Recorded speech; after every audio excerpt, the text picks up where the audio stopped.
Hey everyone, here is a mini episode from our 2019 Study Smarter series for the USMLE Step 1 and COMLEX Level 1. Our focus series this year is on psychiatry and neurology with Dr. Elizabeth Beeman, Child and Adolescent Psychiatry Fellow, and my wife.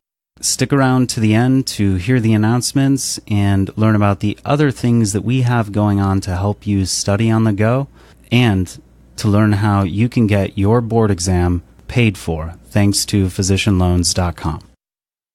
Welcome back, Boards Insiders. I'm your host, Elizabeth Beeman, and I'm here today to help you get ready for the USMLE Step 1 or COMLEX Level 1, specifically going to be focusing today on psychiatry questions. So get in your car and drive somewhere, get on a treadmill and work out, make dinner for your family, whatever it is you want to do while listening on your headphones, from your speaker, because we're about to give you the opportunity to study while you live. Let's get started. So our first question today, a 21-year-old woman with a history of anorexia nervosa referred for treatment of her depression presents in your office. She's actually concerned about starting an antidepressant because she's afraid it's going to make her gain weight. And she does not want any kind of medication that's going to cause this. Which of the following drugs is a contraindication in this patient? Choice A, bupropion.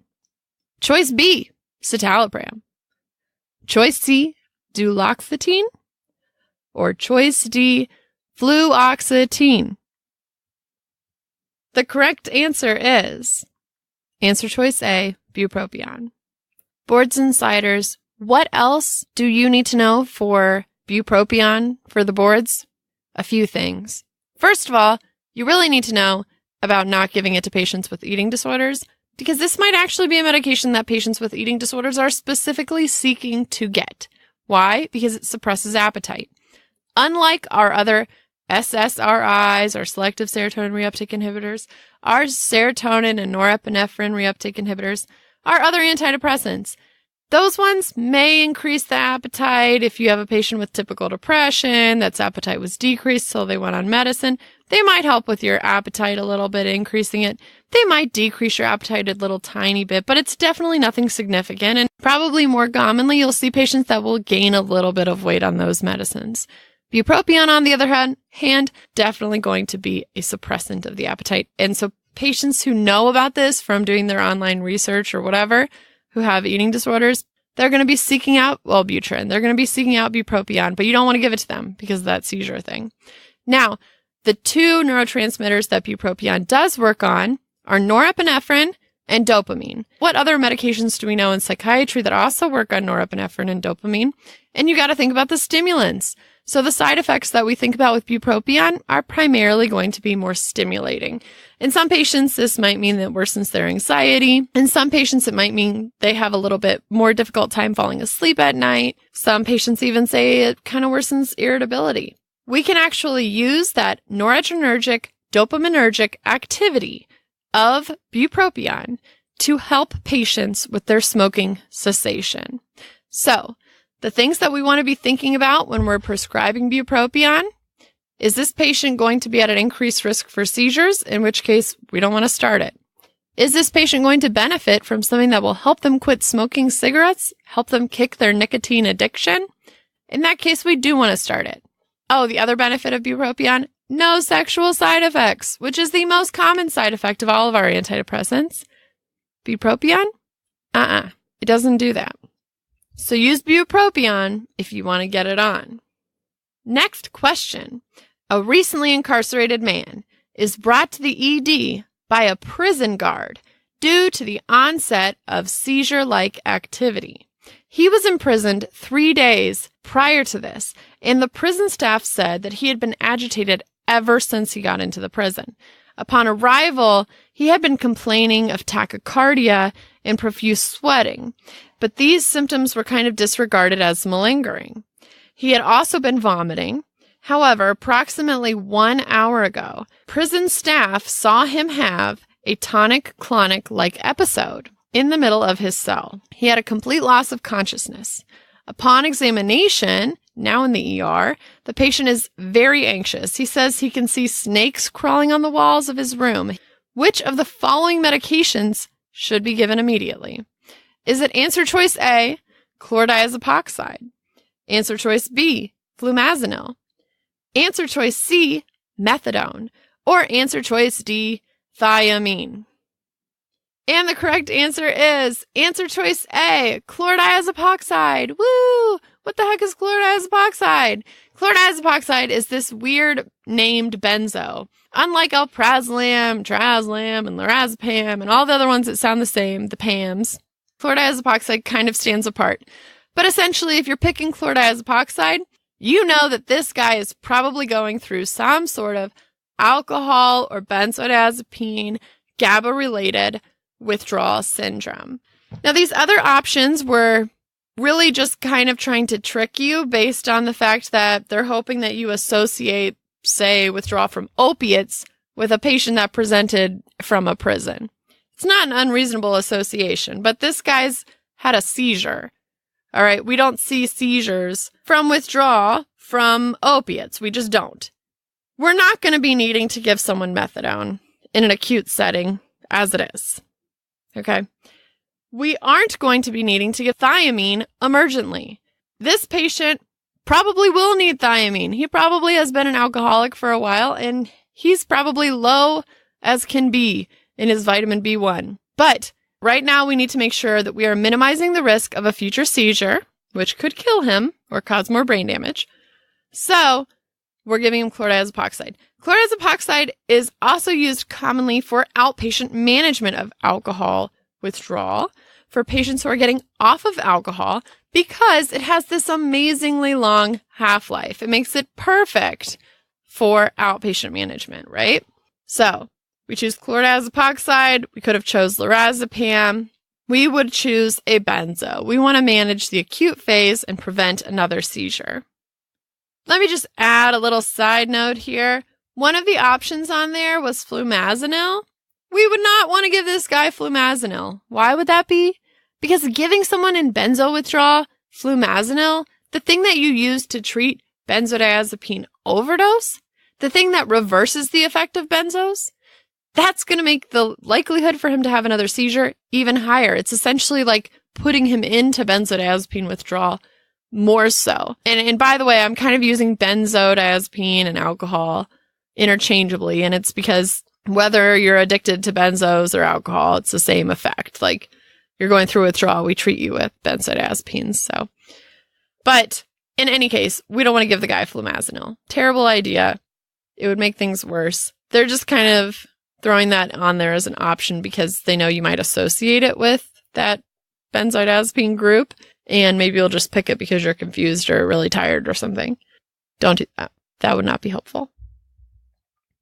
An 18-year-old female is brought into her physician's office by her mother for an annual physical examination. Her mom says that she has caught her daughter making small little cuts on her arms a few months ago. Physical examination is remarkable for a few small, very superficial cuts on her forearms bilaterally. When you question her about this, the patient states that she has a turbulent relationship with her boyfriend. This causes her a ton of stress. Throughout the course of the conversation, the patient fondly recalls him as the best boyfriend imaginable, but later on, she appears very angry with him and says that he is evil. She talks about her fears of him being unfaithful and leaving her, abandoning her. She says that she always has a boyfriend and that she feels completely empty when she does not. Which of the following diagnosis is most likely in this patient? And your answer choice options are choice A, borderline personality disorder. Choice B, dependent personality disorder. Choice C, histrionic personality disorder. Or choice D, major depressive disorder. And the correct answer is borderline personality disorder. Answer choice A. Let's take a little look at what you should know about the personality disorders for the purposes of your step 1. First of all, first aid has a great little section that breaks them down, honestly, very well. You can memorize about 1 page of information that is not that hard to to figure out and get these down pretty good. Know this. They're clustered into 3 groups, sometimes referred to as the Cluster A, weird, Cluster B, wild, and Cluster C, worried personality disorders. Borderline personality disorder fits into the wild group, Cluster B. What else fits into that wild group is going to be the antisocial personality disorder, histrionic, and narcissistic. The reason to think about these clusters for your exam is not because they're going to ask you what cluster a patient is in, but rather because knowing the clusters helps you recognize which disorders are going to be the most hard to distinguish from each other. So then you can kind of pay attention to what are the specific differences between the diagnoses within that cluster, which they will be requiring you to have to understand. Now, for borderline personality disorder, you look for a history of some self-harm behaviors, especially multiple suicide attempts, multiple very little cuts and kind of less than lethal, typically lethal means for these suicide attempts, like overdosing on a very small quantity of pills or things like that. That might be something that you see in a question stem. You see a lot of unstable interpersonal relationships, especially with a significant other. And you may or may not hear the description of someone who feels that they kind of have put their entire sense of self into that other person and having that relationship. That description is going to be classic for a borderline personality disordered patient on the exam. The other thing that will always be a hallmark of borderline personality disorder on tests is if they do anything to try to suggest that the defense mechanism the patient is using is splitting.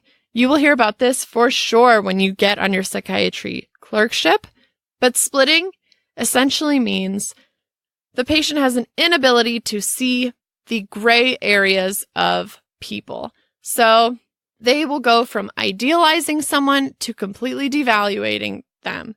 They may love their psychiatrist more than any psychiatrist in the entire world and think they're the smartest and best looking and most effective and whatever, their best friend.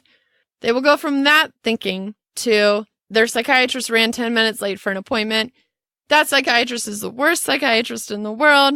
They are always terrible. They're always late. They don't care about me. They've abandoned me, rejected me, blah, blah, blah, blah, blah. That person sucks. It is these extreme patterns of thinking about other people. That is really the hallmark feature of borderline.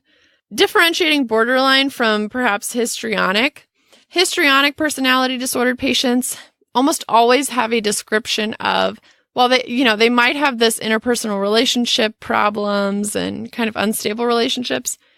They will make a point in the question stem to demonstrate that that histrionic person is very concerned about their physical appearance and often will do things with their physical appearance and the way they interact to get more attention. So these are people who might tell very colorful stories, wear very colorful clothing, and maybe even a little provocative clothing.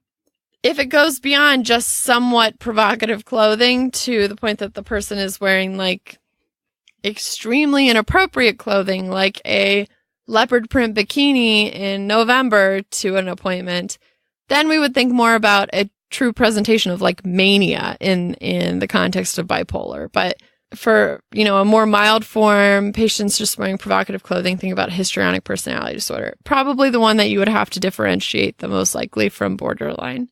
So to sum up, borderline, think about the small cuts, the multiple suicide attempts. Histrionic, think about provocative clothing, wanting attention to their self and their appearance, and you should be good. That's it for this week. We are going to be posting a couple more microbiology reviews this week. Remember, our All-Audio Qbank iOS beta app is out now, so go download it on the App Store, get a subscription, and learn on the go during your dedicated prep time or as you prepare for shelf exams. Step 1 is powered by Exam Circle, who provides us our questions for these mini episodes and as well as Lecturio.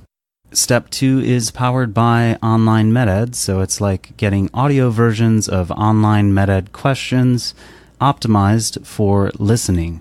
Besides our Audio Qbank, we just launched a new podcast called Physiology by Physeo, especially for preclinical students and most especially for those locked into dedicated prep time for their USMLE Step 1 study. So go subscribe to that. We'll be adding new episodes very soon. Listen to the trailer and you can find out how to get a 25% discount on a premium Physeo subscription. And then finally, click the link in the show notes or go to bit.ly, that's bit.ly/paymyusmle. Learn about the contest we have going on, whose grand prize will be to pay for your USMLE or COMLEX exam registration fee. Beamin' out.